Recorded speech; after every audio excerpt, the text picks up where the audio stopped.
Muy buenos días.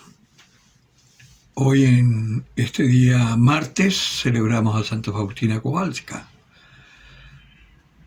esta hermana que recibió esta visión del Cristo de la Misericordia.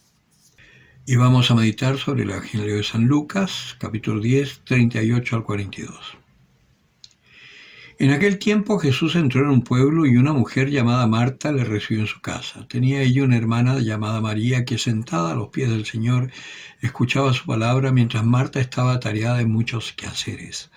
Acercándose pues dijo: Señor, ¿no te importa que mi hermana me deje sola en el trabajo? Dile pues que me ayude.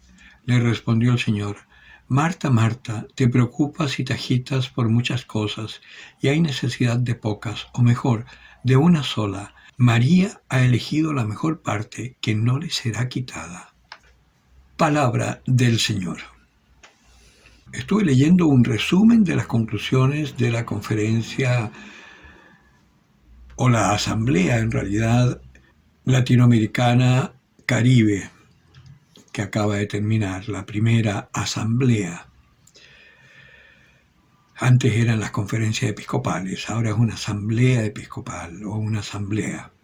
Y ahí habla mucho de escuchar al pueblo, de escuchar al pueblo.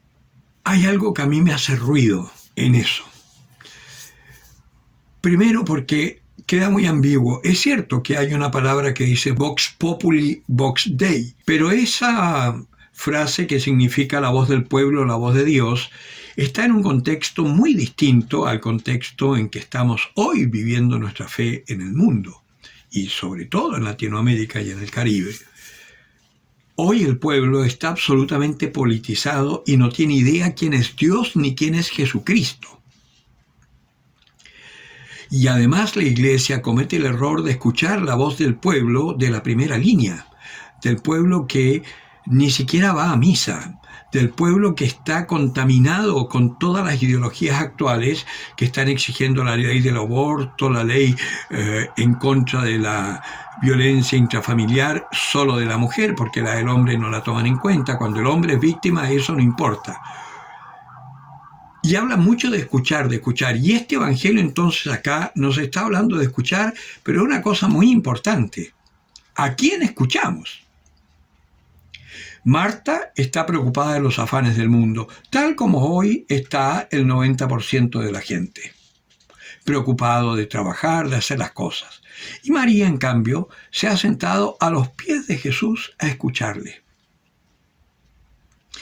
Lo primero que debería hacer el pueblo de Dios, que tanto menciona la conferencia, es ponerse a escuchar al Señor y dejar de lado todos sus criterios particulares para empezar a escuchar al Señor, que Él es el que nos va a llevar por las sendas de la verdad y de la justicia. Y ahí sí, lo que anhele tu corazón y lo que tú puedas pedir va a ser en función de lo que Dios te está enseñando. Y ahí sí, hay que escuchar al pueblo. Pero a mí me impresiona que hay un pueblo de Dios que está madurando en la fe intensamente, que se ha dejado educar por estas nuevas realidades del Concilio Vaticano II, inspiradas por Dios. Y a ese pueblo no se le escucha. Los curas más comprometidos, que me revienta esa palabra porque el Señor nunca nos ha dicho que nos comprometamos, pero los curas más entregados a sus fieles, de vez en cuando los atienden.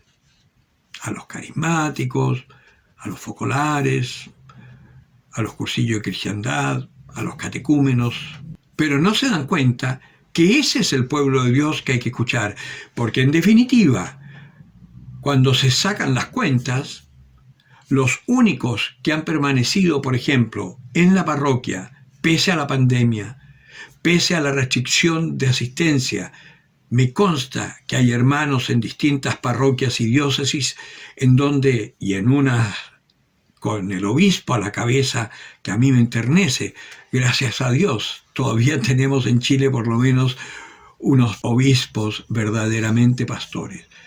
Y estos entraban clandestinamente a celebrar la Eucaristía, por ejemplo. y algunos párrocos que también hicieron lo mismo y que no aceptaron esta prohibición que incluso vino de la jerarquía eclesial. Hoy estoy hablando denunciando, pero es porque Jesucristo acá nos está hablando. Porque cuando Marta se molesta y le dice al Señor que no te importa que mi hermana me deje sola en el trabajo, es verdad que servir a los demás por amor a Dios es algo maravilloso, si es una obra de misericordia estupenda, pero ¿los vas a servir en función de tus criterios o en función de lo que Dios te dice que sirvas? Porque no solo hay que dar comida, hay que evangelizar. Lo uno sin lo otro es socialismo. Eso lo puede hacer perfectamente mejor una ONG que tiene más plata. Por algo el Señor dice, buscad primero el reino de Dios y su justicia. No andéis diciendo qué voy a comer, con qué me voy a vestir, que de esas cosas se preocupan los gentiles, dice el Señor. Y a nosotros nos dice, primero el reino de Dios y su justicia, lo demás vendrá por añadidura. Porque Dios es generosísimo, Dios no nos abandona. Dios está preocupado de nosotros. Por consiguiente, no tenemos nada que temer, porque si buscamos a Dios, si nos preocupamos primero en buscar a Dios, en escucharle, y de acuerdo a eso después actuar, todo lo tendremos, porque el Señor es generosísimo. Pero primero escucha, porque por ahí te vas a encontrar con la sorpresa que tú quisiste ser catequista y fuiste a la parroquia, hablaste con el cura y empezaste a ser catequista. Abandonaste a tu marido, descuidaste del hogar, pero fuiste catequista. Cuando te mueras, puede que el Señor te diga, no te conozco. Pero Señor, si yo fui catequista, sí, pero yo quería que estuvieras con tu marido y que lo amaras a él. ¡Ah!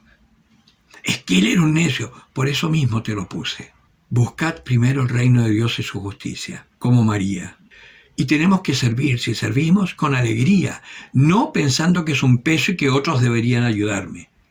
La Virgen María, cuando supo que iba a ser la madre del Redentor y que su prima Isabel, mayor que ella, estaba encinta y ya estaba en el 6º mes, María partió de inmediato para acompañarla y estuvo con ella 3 meses, vale decir, estuvo con ella para asistirla incluso después del parto, aún a riesgo de que al volver, iba a volver con guatita, porque a los 3 meses ya se empieza a notar la guata.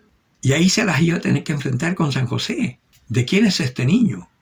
Menos mal que San José no era como el gitano del canto de Mecano, hijo de la luna, porque si no, ahí mismo la mataba. José, como era justo, decidió repudiarla en secreto. Y Dios, a través de un ángel, le habló y le dijo, no, lo que ha engendrado María no es de hombres, es de Dios. Por eso la recibió. O como cuando la Virgen María estuvo en las bodas de Caná, por ejemplo. Se fija que falta vino y va donde su hijo porque sabe que él puede arreglar la situación. Si nosotros vemos en la Escritura, nos vamos a dar cuenta que todo el servicio siempre es un servicio por amor a Dios. El mismo Cristo lavando los pies a sus discípulos, mostrándole cómo tiene que ser, por entrega, no que es algo pesado y que necesito que alguien me ayude, porque no lo hagas, si vas a estar rezongando, no lo hagas. Nuestro servicio tiene que ser un servicio por amor, y ahí sí estaremos haciendo lo que Dios quiere. Por eso, primero que nada, a los pies del Señor, a escuchar al Señor y después sí, a hacer lo que Dios te dice. El que tenga oídos para oír, que oiga.